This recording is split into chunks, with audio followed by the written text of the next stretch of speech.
Hello students, welcome to my YouTube channel Maths Idol. Myself doctor Kavita Gupta. बच्चों, ये मेरा engineering mathematics की series चल रही है जो कि बीएससी लेवल और इंजीनियरिंग मैथमेटिक्स में पढ़ाया जाता है। टॉपिक है मल्टीपल इंटीग्रल्स। ठीक है, ये चैप्टर मल्टीपल इंटीग्रल्स का है। इसका ये लेक्चर नंबर 3 है बेटा, जिसमें आज आपको मैं सिखाऊंगी how to change the order of integration. इससे पहले वाले दोनों लेक्चर बेटा अच्छे से वॉच करके आना। उसके अंदर मैंने आपको डबल इंटीग्रल कैसे इवेलुएट करते हैं ओवर द रेक्टेंगुलर रीजन और ओवर द जनरल रीजन कैसे निकालते हैं वो सिखाया था। लास्ट लेक्चर में सारा काम कंप्लीट नहीं हो पाया था और मैंने आपको बोला भी था कि ये टॉपिक जो है बहुत ही इंपॉर्टेंट टॉपिक है, इसलिए मैं इसकी 2-3 वीडियोस बनाऊंगी ताकि मैं आपको कंप्लीट कॉन्सेप्ट दे पाऊँ। ठीक है, तो पहले का लेक्चर बेटा जरूर सुना हुआ होना चाहिए, तभी आप इसको समझ पाएंगे। तो चलिए बेटा स्टार्ट करते हैं। देखो बेटा, change the order of integration क्या मीनिंग है इसका? वैसे आप काफ़ी तो सीख ही चुके हो। ठीक है, देखो, sketch the region of integration and write an equivalent integral with the order of integration reversed. इससे पहले वाले लेक्चर में मैंने आपको बताया कि अगर आपको डबल इंटीग्रल इवेलुएट करना है और किसी एक चीज़ की कांस्टेंट लिमिट गिवन है और दूसरे की फंक्शनल लिमिट है, जैसे कि ये जो फिलहाल क्वेश्चन आपको गिवन है, इसमें आप देख रहे हो अंदर की तरफ dx लिखा है और बाहर dy है। इसका मतलब बाहर वाला इंटीग्रल y का है और अंदर वाला इंटीग्रल x का है। तो ये कौन सा रीजन आपको बता रहा है? इसने आपको जो रीजन दिया है वो क्या है? गिवन रीजन क्या है आपके पास कि y की तो है आपके पास कांस्टेंट लिमिट, क्योंकि बाहर वाला dy लिखा है ना, ये देखो dy बाहर है तो बाहर वाला इंटीग्रल y की लिमिट दे रहा है। तो y तो हो गया 0 से 4 और अंदर वाला लिमिट जो होगा ये किसकी हो गई? x की लिमिट है। तो ये तो मुझे क्वेश्चन में गिवन है, राइट। उसने मुझसे ये कहा है कि ये कौन सा रीजन हुआ आपका? एक बार थोड़ा सा रिकॉल करते हैं। अगर y की हमारे पास कांस्टेंट लिमिट होती है तो ये हमारा टाइप 2 रीजन है। ठीक है ना, मैंने बताया था y की कांस्टेंट लिमिट हो तो टाइप 2 रीजन होगा और हॉरिजॉन्टली सिंपल होगा। ठीक है, और अगर x की कांस्टेंट लिमिट होती है तो टाइप 1 रीजन वर्टिकली सिंपल। पहले तो जो गिवन है बेटा मैंने वो देख लिया। आपसे क्वेश्चन में ये कहा गया है कि आपको ऑर्डर ऑफ इंटीग्रेशन रिवर्स करना है। ठीक है, और दूसरे वाला इंटीग्रल लिखना है। तो ऑर्डर ऑफ इंटीग्रेशन रिवर्स करना मतलब हमें टाइप 2 को टाइप 1 में कन्वर्ट करना है। मतलब हमें x की कांस्टेंट लिमिट चाहिए और y की फंक्शनल लिमिट्स चाहिए। ठीक है, तो ये कैसे करेंगे हम बेटा? उसने हमें आपसे स्केच करने को भी बोला है और बिना स्केच के हम कर भी नहीं सकते। पहले तो रीजन को स्केच करो। देखो कैसे करेंगे। ये जो आपको दिया हुआ है y/2 less than equal to x है ना, इस लेस देन को इक्वल टू कर लो। तो ये क्या बन गया? y/2 equal to x. तो ये क्या होती है? x equal to y equal to 2x बन गया एक तरीके से। तो ये एक स्ट्रेट लाइन है, तो पहले तो एक स्ट्रेट लाइन ड्रॉ हो गई हमारी y इक्वल टू 2x। तो y इक्वल टू 2x क्या होगा? A line passing through the origin. ठीक है, यही होगी y इक्वल टू 2x वाली लाइन। दूसरा वाला रीजन कंसीडर करो बेटा। देखो ये वाला x equal to root y. ठीक है, तो यहाँ पे लिखा मैंने x equal to root y. तो ये x equal to root y है तो एक तरीके से x square equal to y हो गया। तो x square equal to y क्या होता है? मेरा पैराबोला हो गया which opens upward and has vertex 0 0। तो मेरा ये हो गया x square equal to Y, या फिर आप बोल सकते हो इसको y root y equal to x. जो आपको यूज करना पड़ेगा हम वो यूज कर लेंगे। ठीक है, x equal to root y. ठीक है, जो आपका मन करेगा वो यूज कर लेंगे। इन दोनों ने इसकी बाउंड्री बनाई हुई है। अच्छा, साथ में दिया हुआ y 0 से 4 के बीच में है। ठीक है, इन दोनों का पॉइंट ऑफ इंटरसेक्शन रहा होगा। देखो, तो आपका जो रीजन शेड हुआ वो ये वाला रीजन शेड हो गया जो हमारे को क्वेश्चन में गिवन है। ठीक है, मुझे ऑर्डर ऑफ इंटीग्रेशन चेंज करना है। ठीक, पहले इनका दोनों का पॉइंट ऑफ इंटरसेक्शन भी निकाल सकते हो आप, निकालना चाहते हो तो। देखो y इक्वल टू 2x है और y equal to x square है। ठीक है, तो 2x equal to x square हो गया, तो x square minus 2x equal to 0 हो गया। तो x कॉमन निकाला तो ये आ जाएगा। ठीक है, तो x की वैल्यू 0 और x की वैल्यू 2। तो x 0 है तो y भी 0 है, x 2 है तो y 2 2 4 आ जाएगा। किसी भी क्वेश्चन में डाल के आपने निकाल लिया। तो बेटा ये पॉइंट मेरा 2,4 होगा और ये पॉइंट मेरा 0,0 होगा। अब देखो हमें क्या करना है, हमें ऑर्डर ऑफ इंटीग्रेशन रिवर्स करना है। मैंने आपको बताया, मतलब टाइप 1 टाइप 2 दे रखा है तो टाइप 1 में लिखो, टाइप 1 दे रखा है तो टाइप 2 में लिखो। तो आप कैसे देखा करो बेटा, जो गिवन क्वेश्चन है पहले उसको देख लो कि दिया क्या हुआ, उसको आपने लिख लिया, उसको आपने प्लॉट कर लिया, स्केच कर लिया। ठीक है, अब देखो y की कांस्टेंट लिमिट है ना, अब मुझे x की कांस्टेंट लिमिट निकालनी है। ठीक है, अब यहाँ पर क्वेश्चन में x की फंक्शनल लिमिट दी है तो मुझे y की फंक्शनल लिमिट्स निकालनी है। जिसकी फंक्शनल लिमिट निकालनी हो, जैसे मुझे y की फंक्शनल लिमिट निकालनी है तो मैं क्या करूंगी, इस रीजन के अंदर y के पैरेलल एक लाइन ड्रॉ करूंगी। ठीक है, तो रीजन के अंदर y एक्सिस के पैरेलल एक लाइन आपने ड्रॉ करी।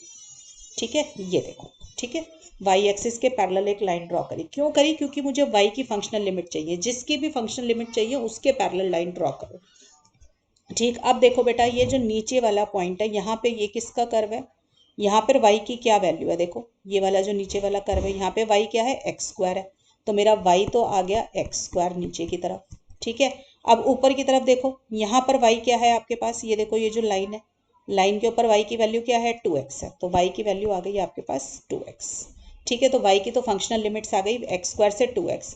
अब x की निकलेंगी कांस्टेंट, एक की फंक्शनल है तो दूसरे की कांस्टेंट। कांस्टेंट निकालने के लिए क्या करेंगे, ये पूरा शेडेड रीजन जो है इसमें देखो x की मिनिमम वैल्यू कितनी है और मैक्सिमम कितनी है। तो देखो इसके अंदर मिनिमम कोऑर्डिनेट मुझे 0 0 दिख रहा है और मैक्सिमम मेरे को 2 4 दिख रहा है ना। तो मिनिमम x की वैल्यू कितनी है यहाँ पर? 0। और x की वैल्यू यहाँ पर कितनी है? मैक्सिमम जो ले रहा है वैल्यू 2 ले रहा है। तो x की वैल्यू आ गई 0 से 2। ठीक है बच्चों, तो मेरी अब reverse the order of integration उसने बोला है, तो मेरा गिवन इंटीग्रल जो था वो आपके पास ये था। गिवन इंटीग्रल था 0 से 4 y/2 और root y f x y d x d y, ये गिवन था। इसका जब ऑर्डर ऑफ इंटीग्रेशन रिवर्स करोगे आप, ऑर्डर ऑफ इंटीग्रेशन जब मैं इसका रिवर्स करूंगी तो मेरा क्या बन जाएगा? देखो, अब मेरे को लेनी है y को अंदर लेना पड़ेगा, क्योंकि y की मेरी फंक्शनल लिमिट है। जिसकी भी फंक्शनल लिमिट हो उसको अंदर ले लो। तो y की आ गई अंदर की तरफ और x की आ गई बाहर की तरफ। ठीक है, फंक्शन मेरा वही रहेगा एफ एक्स वाई। ठीक है, अब y को अंदर की तरफ किया है तो dy पहले आएगा, और x को बाहर की तरफ किया है तो dx बाहर की तरफ आएगा। तो बेटा मेरा ये इसके अंदर कन्वर्ट हो जाएगा। ठीक है, आपको इंटीग्रेट नहीं करना, क्योंकि एफ एक्स वाई तो आपको गिवन ही नहीं है, आप इंटीग्रेट कर भी नहीं सकते। उसने सिर्फ आपसे ये कहा था रीजन को स्केच कीजिए और ऑर्डर ऑफ इंटीग्रेशन रिवर्स करके दिखाइए। तो हमने ऑर्डर ऑफ इंटीग्रेशन रिवर्स करके दिखा दिया। ठीक है, मतलब ऑर्डर ऑफ इंटीग्रेशन रिवर्स करना मतलब टाइप 1 दिया हुआ है तो टाइप 2 में कन्वर्ट करो, टाइप 2 दिया हुआ है तो टाइप 1 में कन्वर्ट करो। ठीक है बच्चों, तो इस तरीके से आप ऑर्डर ऑफ इंटीग्रेशन रिवर्स कर सकते हैं। राइट, तो चलिए अब और क्वेश्चंस देखते हैं बेटा। राइट, कई बार तो बेटा क्वेश्चन की डिमांड इस तरीके की हो जाती है कि ऑर्डर ऑफ इंटीग्रेशन रिवर्स करना ही पड़ेगा आपको। ठीक, देखिए अब आपके पास क्वेश्चन है चेंज दी ऑर्डर ऑफ ऐसा नहीं है कि क्वेश्चन में हर बार लिखा होगा कि इंटीग्रेशन का ऑर्डर रिवर्स करो, आप तभी करेंगे। कई बार क्वेश्चन की डिमांड इस तरीके की हो जाती है कि आपको ज़रूरत पड़ जाती है करने की। जैसा कि मैंने पहले वाले लेक्चर में दिखाया भी कि आपको कौन से वाला ज़्यादा टाइप 1 सही रहेगा या टाइप 2 सही रहेगा, ये आप कैसे देखते हो।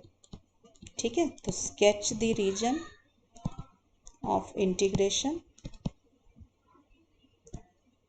And then compute the integral and then, अच्छा ये सॉरी, ये क्वेश्चन में गिवन नहीं है, क्वेश्चन यही गिवन था आपको, sketch the region of integration and then compute the integral. ये हम खुद देखेंगे कि हमें रिवर्स करने में फ़ायदा हो रहा है रीजन को या बिना उसके फ़ायदा हो रहा है। ठीक है, देखो कैसे करेंगे बेटा। पहले तो ये देखो मुझे गिवन क्या है, क्वेश्चन मेरे को ये गिवन है, ये क्वेश्चन गिवन है ना। तो देखो पहले डी वाई अंदर की तरफ है, तो ये जो लिमिट है एक्स और 2y, ये किसकी लिमिट है? 2x होगा बेटा, 2y नहीं होगा, ये 2x है। यहाँ पे भी ठीक कर लो, 2x है। ठीक है, तो ये किसकी लिमिट हो गई बेटा? मेरी y की हो गई। अंदर वाली लिमिट अंदर वाले इंटीग्रल की है। ठीक है, अब dx बाहर है तो ये बाहर वाला इंटीग्रल x की लिमिट दे रहा है। तो ये तो मुझे गिवन है। ठीक है, ये मुझे गिवन है क्वेश्चन में। और ये किस तरीके का रीजन है? आप देखो x की कांस्टेंट लिमिट है, जिसकी कांस्टेंट लिमिट होती है वही आपका रीजन बनाएगा। तो टाइप 1 में x की वो होती है, तो ये हो गया टाइप 1 रीजन, और इसको मैं बोलूँगी वर्टिकली सिंपल। ठीक है, यही बताया हुआ है आपको। टाइप 1 रीजन वो होता है जिसके अंदर आपकी x की कांस्टेंट लिमिट होती है। टाइप 2 होगा जिसके अंदर y की कांस्टेंट लिमिट होगी। अब मुझे इस रीजन को पहले स्केच करना है। ठीक है, देखो रीजन को स्केच करने के लिए मैंने आपको क्या बताया, जो भी ये रीजन है x less than equal to y है, इसको इक्वल टू मान लो। तो x इक्वल टू वाई हो गया आपके पास। x इक्वल टू वाई क्या होता है बेटा? Straight line passing through the origin. तो ये हो गई मेरी x इक्वल टू वाई वाली लाइन। और दूसरी लाइन क्या है, y इक्वल टू 2x है बेटा, ये वाली देखो, इसमें भी इक्वालिटी साइन लोगे आप एक बारी तो y इक्वल टू 2x बन जाएगा। तो y इक्वल टू 2x मेरी ये वाली लाइन हो गई, y इक्वल टू 2x। ठीक है बेटा, तो दोनों लाइनें मेरी बन गई x और 2x। अब नीचे वाला रीजन स्टेट करो। देखो x इक्वल टू 0 हो जाएगा जब आप इसके अंदर, जहां मेरी पेंसिल है बेटा ध्यान से देखें, यहाँ पे लेस देन इक्वल टू की जगह इक्वल टू ले लो, तो ये x equal to 0 means y axis, तो ये हो गई मेरी x इक्वल टू 0। और ये क्या है, x less than equal to 1 है, इसको इक्वल टू बनाऊंगी तो x इक्वल टू 1, तो x इक्वल टू 1 क्या होता है, line parallel to y axis, तो ये लाइन हो गई मेरी x इक्वल टू 1। तो ये पॉइंट ऑफ इंटरसेक्शन क्या आएंगे बेटा, देखो y इक्वल टू एक्स है तो जहाँ पे यहाँ पे x 1 है तो y भी 1 होगा। यहाँ पे क्या होगा बेटा, देखो x अगर 1 है तो y क्या हो जाएगा, 2x, 2 इंटू 1 2, तो पॉइंट ऑफ इंटरसेक्शन आ गया 1,2। तो अब देखो आपका रीजन जो है इन सब से बाउंड करना है, तो यहाँ पे देखो ये कह रहा है कि y ग्रेटर देन x है और लेस देन 2x है, यानी कि y इक्वल टू x वाली लाइन में इससे ऊपर जाना है और 2x वाली लाइन से मुझे नीचे रहना है, तो मेरा शेडेड रीजन ये वाला आ गया। ठीक है, तो ये रीजन मैंने स्केच कर लिया, जो उसने मुझसे कहा, मेरा पहला पार्ट कवर हो गया क्वेश्चन का कि रीजन को स्केच कीजिए। अब उसने कहा कंप्यूट द इंटीग्रल, तो देखो बेटा अगर आप इंटीग्रल को कंप्यूट करना चाहते हो तो आपके पास दो तरीके हैं, या तो टाइप 1 रीजन बना के करो या टाइप 2 रीजन बना के करो। ठीक है ना, तो देखो जरा एक बारी ध्यान से देखते हैं हम कि जो हमें पहले गिवन है, हमें जो गिवन है उसी से ही करते हैं।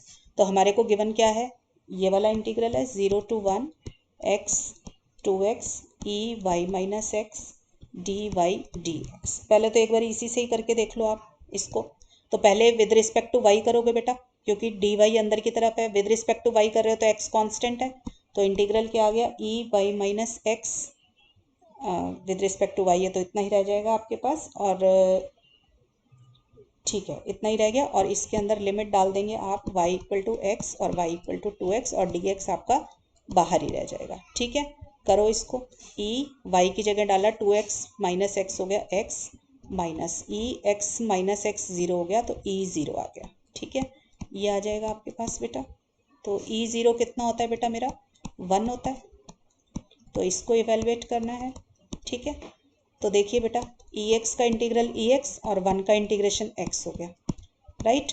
तो e की वैल्यू 1 डाली तो e माइनस एक्स की वैल्यू 1 डाली, फिर माइनस x की वैल्यू 0 डाली तो ये आ जाएगा। तो ये कितना आ जाएगा, e माइनस 1 e माइनस 2 आ गया। ठीक है बेटा, अब अगर उसने आपको कहा change the order of integration and then solve, ठीक है, तो कैसे करेंगे, ये देखो आपका क्वेश्चन था, आपका जो ग्राफ बना था वो ये था। ठीक है, ये थी ना आपकी दोनों लाइनें, ये पॉइंट था मेरा 1 1 और ये पॉइंट है मेरा 1,2, जो ऊपर आपको ग्राफ समझाया था ना बेटा उसी को दोबारा बनाया मैंने। ठीक, ये लाइन है मेरी y इक्वल टू 2x और ये लाइन है मेरी y इक्वल टू x। अब आप देख रहे हो बेटा, अगर आपको इसको vertically simple graph horizontally simple बनाना है तो आप क्या करोगे, हॉरिजॉन्टली एक लाइन ड्रॉ करोगे with respect to with parallel to y axis. देखो जरा यहाँ पे आपने पैरेलल टू y एक्सिस यहाँ पे ड्रॉ किया बेटा, इस लाइन को ना पूरा ऊपर तक सरका के देखो, यहाँ पर अगर लेके जाते हो तो ऐसे ड्रॉ होगी, यहाँ पर लेके जाते हो तो ऐसे। आप ये देख रहे हो कि ये जो मैंने लाइन ड्रॉ करी है, ठीक है, और ये जो मैंने लाइन ड्रॉ करी है और एक नीचे, तीनों में बहुत फ़र्क है। देखो अगर आप इतने हिस्से से, इस वाली से जहाँ मेरी पेंसिल है, इससे लिमिट लेने की कोशिश करोगे तो लिमिट आएगी 2x इधर है और x इधर है, मतलब इधर ग्राफ 2x का इधर x का है। अगर आप इससे लेने की कोशिश करोगे, जो मैंने ऊपर की तरफ ड्रॉ करी है, ऊपर की तरफ जो ड्रॉ करी है इससे लिमिट लेने की कोशिश करोगे तो आपकी 2x एक साइड है और एक साइड आपकी x इक्वल टू 1 है। समझ रहे हो, ग्राफ चेंज हो रहा है। तो अब आपको दो इंटीग्रल बनाने पड़ेंगे, एक आपको ये जो मिडल वाली लाइन है इससे नीचे वाले के लिए, और एक ये जो मिडल वाली लाइन है इससे ऊपर वाले के लिए बनानी पड़ेगी। ठीक है बेटा, तो देखो मैंने line parallel to y axis किया तो वाई की फंक्शनल लिमिट्स आएंगी। ठीक है, तो sorry line parallel to x axis draw करिए तो एक्स की फंक्शनल लिमिट आएंगी। ठीक है, line is drawn parallel to x axis so x will have functional limit, मैं लिख देती हूँ x will have functional limit. ठीक है, और दो रीजन बनेंगे आपके, देखो कौन कौन से। पहले नीचे वाले का कर रहे हैं, नीचे वाले में देखो x यहाँ पर क्या दे रखा है, इस वाले पॉइंट पे जहाँ मेरी पेंसिल है इस वाले पे, तो x क्या होगा, देखो y इक्वल टू 2x है तो x क्या हो गया y बाय 2। देखो y इक्वल टू 2x है तो x क्या हो जाएगा मेरा y बाय 2। तो मेरी x की लिमिट क्या आएंगी, नीचे वाली लाइन के लिए x की लिमिट आ जाएगी y/2, और इधर देखो यहाँ पे क्या आएगा, यहाँ पे y इक्वल टू एक्स है तो x की वैल्यू आ गई y, ठीक है। और साथ में y की लिमिट्स निकालनी है, y की देखो क्या आएंगी लिमिट, इतने हिस्से में y कितना है, जो ये मिडल वाली लाइन से नीचे वाला जो ट्रायंगल बन रहा है, इसके अंदर y की मिनिमम वैल्यू कितनी आ रही है आपकी 0, और मैक्सिमम कितनी आ रही है 1। तो एक तो ये आएगा प्लस, दूसरा ऊपर वाला इंटीग्रल देख, ऊपर वाला ट्रायंगल देखेंगे आप, ऊपर वाले ट्रायंगल के अंदर देखो यहाँ पर x की वैल्यू कितनी है आपके पास y/2, तो x की वैल्यू आएगी y/2, और ऊपर की यहाँ पे क्या आएगी x की वैल्यू, देखो इधर ये स्ट्रेट लाइन है, इस पॉइंट के ऊपर, इस पॉइंट के ऊपर ये ग्राफ है आपका, स्ट्रेट लाइन है, स्ट्रेट लाइन की इक्वेशन क्या है, x इक्वल टू 1, तो x की वैल्यू आ जाएगी 1, ठीक है। और y की क्या लिमिट्स आएंगी, y है आपके पास मिनिमम देखो कितना है और मैक्सिमम देखो कितना है, y इसके अंदर मिनिमम कितना आएगा आपका, यहाँ पे पॉइंट देखो कोऑर्डिनेट कितना है 1 1, ठीक है। तो y मिनिमम है आपके पास 1 और मैक्सिमम कितना है y आपके पास 2 है, ठीक है। तो y की वैल्यू आ जाएगी 1 इधर और 2 इधर। दोबारा से देख लें बेटा एक बारी, ये वाला जो ट्राइंगल है आपका ऊपर वाला ट्राइंगल, इसमें y की मिनिमम वैल्यू क्या है, कोऑर्डिनेट क्या है 1 1 और ऊपर है 1 2, तो y का नीचे है 1 और y ऊपर है 2, तो y की वैल्यू आ गई 1 से 2। और x की लिमिट लेनी है तो x एक्सिस के पैरेलल जो लाइन ड्रॉ करिए उससे लेंगे। तो देखो इस वाले पे लेफ्ट साइड पर x की वैल्यू क्या आएगी y/2, और राइट साइड पे x की वैल्यू क्या है, ये वाली लाइन की इक्वेशन क्या है मेरी, इस वाली लाइन की x इक्वल टू 1, तो x की वैल्यू कितनी आ गई 1 आ गई। तो ये दो इंटीग्रल्स बन जाएंगे, ठीक है। तो अब आपको अगर इस फंक्शन को इंटीग्रेट करना है तो आप कैसे करोगे, देखो y 0 से 1 लिया, हमेशा बाहर की तरफ कांस्टेंट लिमिट्स आएंगी, y/2 y e y minus x dx dy, ठीक है। एक तो ये इंटीग्रल बनाओगे, प्लस दूसरा इंटीग्रल कौन सा बनाओगे, y equal to 1 to 2 x equal to y/2 to x equal to 1 e y minus x dx और dy, ठीक है बेटा। ये दोनों इंटीग्रल बनेंगे, ठीक। तो मैं इसको अब सॉल्व कर लीजिए बेटा, देखो आपके पास सॉल्व करके क्या आएगा, इसको ये विद रिस्पेक्ट टू x कर रहे हो तो y कांस्टेंट है, तो x का कोफिशिएंट -1 है तो -1 भी आ जाएगा आपकी बारी बाहर, इंटीग्रल किया y/2 y, ये तो अंदर वाला इंटीग्रल सॉल्व हुआ, ठीक है। बाहर वाला अभी एज इट इज ही है, ठीक है, क्लियर। तो मैं पहले ये वाला इंटीग्रल इस साइड का सॉल्व करके आपको दिखा रही हूँ, राइट। तो ये देखिए ये किस में आ जाएगी वैल्यू बेटा, अब इसमें x की वैल्यू जगह पे y डाल दोगे तो y माइनस वाई 0 हो गया, माइनस माइनस प्लस हो जाएगा, e y माइनस y/2 यानी कि y/2, ठीक है, dy, तो y की वैल्यू 0 से 1। अब e0 बेटा आपका 1 होता है, 1 का इंटीग्रेशन y आ जाएगा, प्लस e y/2 का integration e y/2 divided by 1/2 which is ऊपर जाकर 2 हो जाएगा, ठीक है। तो इसमें वैल्यू डाल दो -1 प्लस 2, y की वैल्यू 1/2, y को 0 डाल दिया, e0 1, तो ये आ जाएगा। तो मेरा यहाँ से आ गया बेटा 2e½ -3, ठीक है। अब दूसरा वाला इंटीग्रल साइड का रह रहा है, इसको भी सॉल्व कर लेते हैं बेटा। इधर देखो y 1 से 2 तो यूं ही रह जाएगा, इधर देखो e y माइनस एक्स है, विद रिस्पेक्ट टू x कर रहे हो तो x का कोफिशिएंट -1 है वो भी आएगा साथ में, ठीक है। तो ये आ गई आपके पास ये। अब इसको सॉल्व कर लीजिए आप, देखो बिल्कुल सेम तरीके से इंटीग्रेशन करना है आपको। तो ये आ जाएगा, x की वैल्यू 1 डाल दी और एक बार x को y/2 डाला तो y माइनस y/2 y/2 हो जाएगा, तो e y/2 dy, ठीक है, ये आ जाएगा बेटा। अब करो इसको solve with respect to y integrate कर रहे हो आप, तो e y माइनस 1 का e y minus 1 minus as it is plus e y/2, y का कोफिशिएंट 1/2 है उससे डिवाइड कर दिया आपने, तो ये आ जाएगा, ठीक। वैल्यू डाल दीजिए y की वैल्यू 2, तो 2 माइनस 1 1 आ गया, ठीक है, प्लस 2e 2/2 1 हो गया, माइनस 1 माइनस 1 0 होता है तो ये प्लस हो गया, प्लस सॉरी माइनस आएगा, माइनस 2e½ ठीक है। तो इसको सॉल्व कर दीजिए बेटा, ये कितना आ जाएगा, plus e plus 1 minus 2e½ ठीक है बेटा।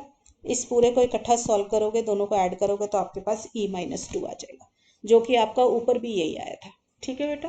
तो आप देखो कि कई बार तो हमें बहुत वाइजली डिसीजन लेना है। देखो सॉल्व दोनों से हो जाता है, द ओनली थिंग इज कि आपको ये देखना है कि किससे आपका काम आसान रहता है।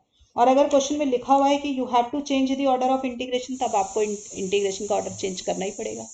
ठीक है, देखो अब कई बार क्वेश्चन ऐसा हो जाता है कि आपके लिए चेंज करने के अलावा कुछ बचती नहीं है ऑप्शन। अब देखो इसके अंदर जैसे evaluate 0 to 1 x to 1 sine y square d y d x. ठीक है, evaluate this by reversing the order of integration. अगर लिख दिया तो ऑर्डर ऑफ इंटीग्रेशन आपको रिवर्स करना ही करना है। ठीक है, देखो ये देखो बेटा, सबसे पहले तो ये देखो रीजन आपको दे क्या रखा है, देखो। अच्छा वैसे भी आप देखो, आपके पास साइन वाई स्क्वायर है, आपके लिए इंटीग्रेट करना बहुत मुश्किल है। अगर ये वाई स्क्वायर मेरा कांस्टेंट बन जाए तो साइन वाई स्क्वायर पूरा कांस्टेंट होगा, तो आपको with respect to x integrate करना बहुत आसान है। इसका मतलब अगर अंदर डी एक्स होता और बाहर डी वाई होता तो आपके लिए क्वेश्चन बहुत आसान है। तो इसलिए भी उसने आपसे बोला कि इसमें पहले ऑर्डर ऑफ इंटीग्रेशन रिवर्स कर लो और फिर इवेलुएट करो। ठीक है, अगर बाई चांस वो ना भी लिखे तो आप खुद देख लिया करें कि साइन वाई स्क्वायर का इंटीग्रेशन करना मेरे लिए टफ पड़ेगा, क्योंकि साइन वाई होता तो आराम से इंटीग्रेट होता। साइन वाई स्क्वायर है तो मेरे लिए इंटीग्रेट करना डिफिकल्ट है इसके अंदर।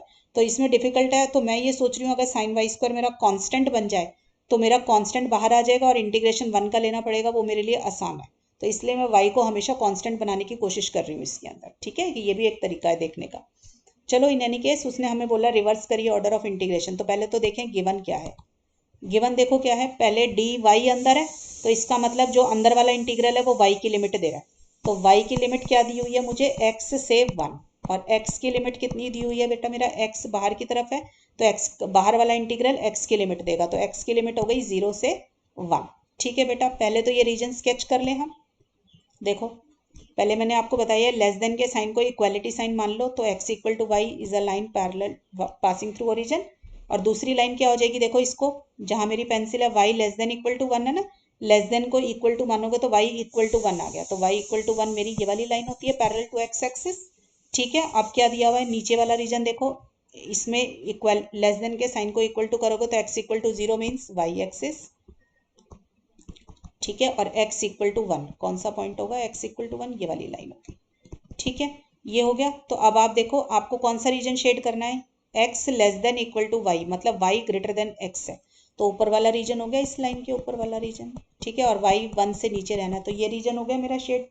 ठीक है, तो ये तो हो गया मेरा गिवन रीजन। अब देखो बेटा क्वेश्चन में जो मेरे को दिया हुआ था x 0 से 1, x की कांस्टेंट लिमिट थी, तो इसका मतलब ये टाइप 1 रीजन था मेरे को। ठीक है ना, क्योंकि जिसकी कांस्टेंट लिमिट है, x हैज कांस्टेंट लिमिट्स ना, तो कांस्टेंट लिमिट अगर x की होती है तो हमारा टाइप 1 रीजन होता है। वैसे भी याद कर लो, देखो x एक्सिस पहले बोलते हैं, y एक्सिस बाद में बोलते हैं, 1 पहले आता है 2 बाद में आता है, तो x की कांस्टेंट लिमिट हो तो टाइप 1 रीजन होता है और वो वर्टिकली सिंपल होता है। ये मुझे गिवन है ना, अब मुझे इसको उल्टे में कन्वर्ट करना है, मतलब टाइप 2 में कन्वर्ट करना है। तो अब मुझे y की कांस्टेंट लिमिट चाहिए, तो और x की फंक्शनल लिमिट चाहिए।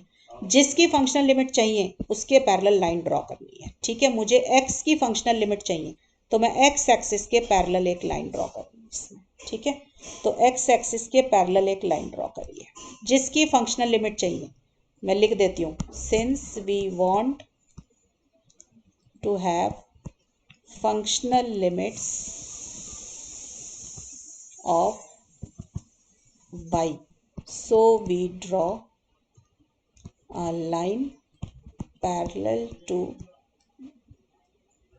उल्टा लिख दिया, we want to have functional limits of x, so we draw a line parallel to x axis। ठीक है, अब बेटा ये देखो, ये जो मैंने x एक्सिस के पैरेलल लाइन ड्रॉ करी है, आप इसको पूरे रीजन के अंदर ऊपर नीचे हिला के देख लो, आपका फंक्शन वो हर बारी सेम ही रहेगा, लेफ्ट साइड पे सेम कर्व रहेगा, राइट साइड पे भी आपका सेम ही कर्व रहेगा। ठीक है, तो आप देखो पहले इस वाले एंड पॉइंट के ऊपर देखो x की क्या वैल्यू है आपकी 0, तो और इस वाले एंड पॉइंट पे क्या होगी, ये इक्वेशन क्या थी मेरी, x इक्वल टू वाई है ना, तो x की वैल्यू क्या आ गई 0 इधर आ गई और x की 1 y इधर आ गई। ठीक है, अब y की लो आप फंक्शनल वैल्यू कांस्टेंट लिमिट्स, तो y की कांस्टेंट लिमिट के लिए पॉइंट देखो पहले, कोऑर्डिनेट्स कौन कौन से हैं, 0 0 और 1 1 है। ठीक है ना, इस पूरे रीजन के अंदर सबसे छोटा पॉइंट 0 0, सबसे ऊपर वाला पॉइंट 1 1 होगा। तो देखो आप y की कौन सी वैल्यू मिनिमम हो गई, 0 हो गई, और y की मैक्सिमम वैल्यू कितनी आ गई, 1 आ गई। ठीक है बेटा, तो मेरा ये रीजन बन गया टाइप टू रीजन बन गया। तो अब इससे इंटीग्रेट कर लो, टाइप टू रीजन से इंटीग्रेट करूंगी तो क्या बनेगा बेटा, देखो मेरा y की, क्योंकि आपने कांस्टेंट लिमिट्स ली हैं तो y बाहर की तरफ आएगा, x की फंक्शनल लिमिट्स ली हैं तो x अंदर की तरफ आएगा, फिर जो भी आपको फंक्शन दे रखा है। ठीक है, राइट। अब आप देखो आपका dx अंदर की तरफ है, ठीक है, तो x के रिस्पेक्ट में पहले इंटीग्रेट करना है, तो y क्या बन गया मेरा कांस्टेंट, तो साइन वाई स्क्वायर मेरा एज इट इज रह गया, और 1 का इंटीग्रेशन मेरा आ गया x। ठीक है, अब इसके ऊपर लिमिट ले ली 0 से y, तो ये तो मेरा अंदर का इंटीग्रल सॉल्व हो गया, बाहर का इंटीग्रल मेरा बेटा एज इट इज रह गया। Clear, right. अब देखो करो सॉल्व, इसके अंदर पहले x की वैल्यूज डाल दो बेटा, देखो साइन वाई, एक्स की वैल्यू डाली y, माइनस एक्स को 0 डालूंगी तो 0 हो जाएगा। ठीक, तो मेरा फंक्शन बन गया y साइन वाई स्क्वायर है, सॉरी। ठीक, अब ये बन गया, अब इसे सॉल्व करना है y साइन वाई स्क्वायर को, तो देखो वाई स्क्वायर को t मान ले, तो ट्रू, इसको ना थोड़ा ठीक से लिख लेती हूँ मैं,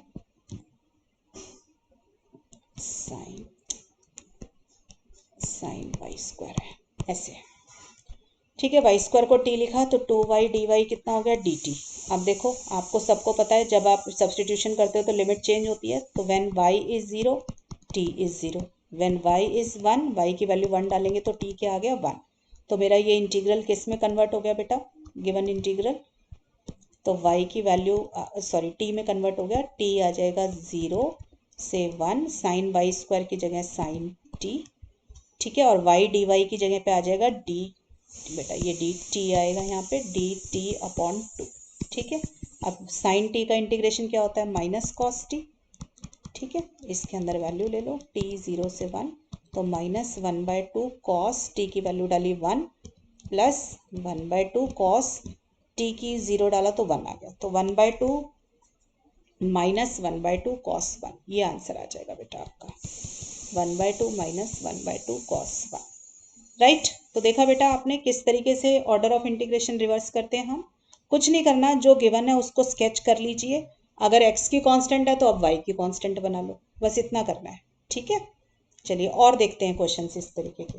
ये देखो 0 to 8 cube root of y, हमने एक भी क्वेश्चन नहीं किया ना अभी तक क्यूब रूट का, ex4 dx dy। ठीक है, इसको इवेलुएट कर दिया, ये क्वेश्चन है खाली इवेलुएटेड। अब आपको खुद देखना है कि कैसे आपको करने में फ़ायदा है। देखो अगर मेरे को ये क्वेश्चन में खुद ही दे रखी है उसने लिमिट, अगर मैं इसको इंटीग्रेट करूँगी तो किसके रिस्पेक्ट में पहले करना पड़ेगा, आप देख रहे हो अंदर की तरफ dx है, तो इसका मतलब अंदर वाला जो इंटीग्रल है वो x की लिमिट दे रहा है, और dy बाहर है, इसका मतलब बाहर वाली जो लिमिट है वो y की है। ठीक है, तो मुझे with respect to x integrate करना है, तो आप खुद बताओ जरा, e की power x to the power 4 आप कर पाओगे इंटीग्रेट, नहीं कर पाओगे ना आसानी से इंटीग्रेट। तो जब ये इंटीग्रेट नहीं हो रहा तो ऐसे क्वेश्चन को सिंप्लीफाई करने के लिए अब हम अपनी खुद ये सोचेंगे कि हमें ऑर्डर ऑफ इंटीग्रेशन रिवर्स करने से हो सकता है क्वेश्चन आसान हो जाए, तो अब हम खुद अपनी तरफ से ऑर्डर ऑफ इंटीग्रेशन रिवर्स करेंगे। देखो कैसे, पहले लिखो कि गिवन क्या है आपको। ठीक है, तो गिवन मेरे पास क्या है बेटा, ये देखो x की लिमिट दे रखी है मुझे क्यूब रूट y से 2 के बीच में, और y मेरे को किसके बीच में दे रखा है, 0 से 8 के बीच में। अब y की कांस्टेंट लिमिट है, तो इसका मतलब ये मेरा टाइप 2 रीजन है जो कि हॉरिजॉन्टली सिंपल है। ठीक है, आ गई बात समझ में यहाँ तक बेटा, क्लियर। अब पहले इसे स्केच करो, देखो x equal to cube root y, पहले मैंने कहा है ना हमेशा जो भी रीजन है उसमें इक्वलिटी साइन ले लो। इसको देखो, इसका क्या मतलब है, x y 1/3, दोनों तरफ क्यूब किया तो y equal to x cube का ग्राफ है। ठीक है, तो y equal to x cube का ग्राफ कैसा होता है, ऐसा ही होता है, तो ये हो गया मेरा y equal to x cube का ग्राफ बेटा। दूसरा क्या है, x equal to 2, x equal to 2 क्या होगा, any line parallel to y axis.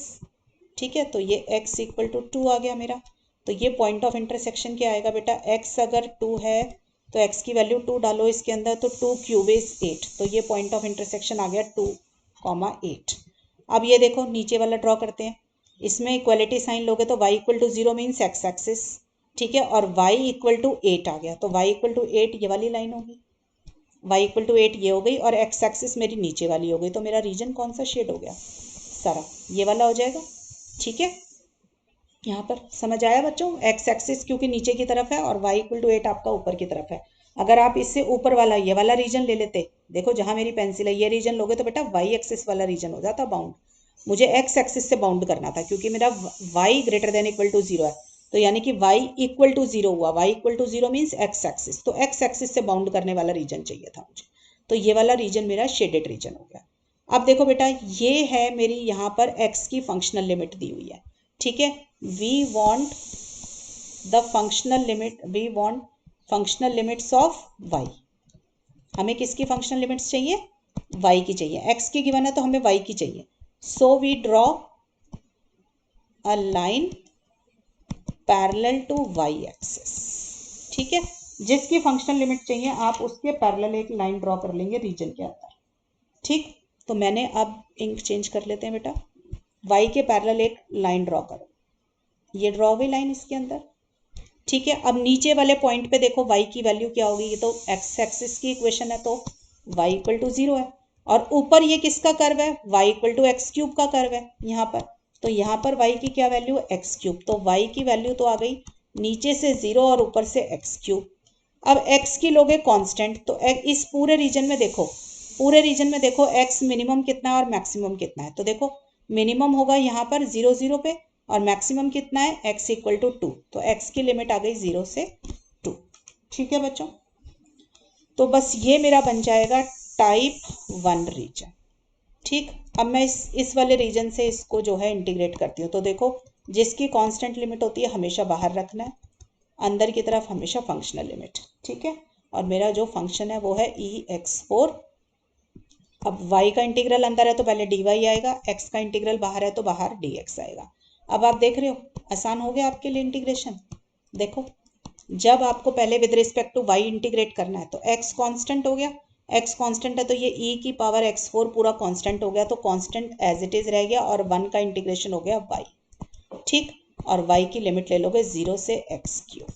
Clear, अब y की जगह डाल दो एक्स क्यूब पहले, क्योंकि पहले हमेशा अपर लिमिट लेते हैं, तो y की जगह डल गया एक्स क्यूब ex4 माइनस, अब y को डालोगे 0, तो y को 0 डालोगे तो ये पूरा खत्म हो जाएगा, 0 ही रह जाएगा। ठीक, अब ये आ गया, अब इसको इंटीग्रेट करना आपके लिए आसान है, देखो सब्सटीट्यूशन लगेगी, x4 को t माना तो 4x क्यूब dx कितना आ जाएगा dt, लिमिट चेंज करो, देखो व्हेन x इज 0 तो t क्या है मेरा 0 है, व्हेन x इज 2 तो t क्या है मेरा 2 की पावर 4 यानी कि 16। ठीक है, तो मेरा किस में कन्वर्ट हो गया ये इंटीग्रल बेटा, t इक्वल टू 0 से 16। अब देखो x क्यूब dx की जगह मैंने लिखा dt अपॉन 4 और e to the power x4 की जगह मैंने लिखा et। ठीक है, तो ये क्या आ जाएगा 1/4 एज इट इज, et का इंटीग्रेशन et t 0 से 16। ठीक है, तो ये आ जाएगा 1/4 e16 माइनस e0, तो e16 माइनस e0 होता है 1 अपॉन 1/4। ठीक है बेटा, ये आंसर आ जाएगा बेटा मेरा इसका। तो आपने देखा कि कई बारी तो क्वेश्चन इंटीग्रेट नहीं हो रहा होता आराम से, तो हम अगर ऑर्डर ऑफ इंटीग्रेशन रिवर्स कर देते हैं तो क्वेश्चन आसानी से सॉल्व हो जाता है। और कई बारी हमारे को लगता है कि 2 इंटीग्रल बन रहे हैं या 3 इंटीग्रल बन रहे हैं, और किसी और की फंक्शनल लिमिट लेने से इंटीग्रल एक ही बन रहा है, तो जिससे इंटीग्रेशन आसान हो रही हो आप वो वाला रीजन ले लिया करो। ठीक है, और बेटा जब तक प्रैक्टिस नहीं हो जाती मैं तो यही सजेस्ट करूंगी आपको कि हर क्वेश्चन को दोनों तरीके से करके देखो, रीजन कम से कम दोनों तरीके से बना के देखो, और फिर देखो जो इजी है उससे सॉल्व कर लो। ठीक है बेटा, तो इस टॉपिक में पर्टिकुलरली इस टॉपिक में आपको ज़्यादा मेहनत की ज़रूरत है, तो बेटा मैं सजेस्ट करूंगी बुक के अंदर जितने क्वेश्चन हो सारे सॉल्व कीजिए ताकि प्रैक्टिस हो जाए अच्छे से। ठीक है, ओके बेटा, अब नेक्स्ट लेक्चर के अंदर मैं आपको दिखाऊंगी कि डबल इंटीग्रल किस तरीके से एरिया और वॉल्यूम निकालने के काम आता है। ठीक है, application of double integral in finding the area and volume. अभी भी ये वाला टॉपिक हमारा खत्म नहीं हुआ है, तो नेक्स्ट वीडियो में वो मैं आपको समझाती हूँ बेटा। ठीक है, टिल देन बच्चों पढ़ाई करते रहें, ऑल द बेस्ट।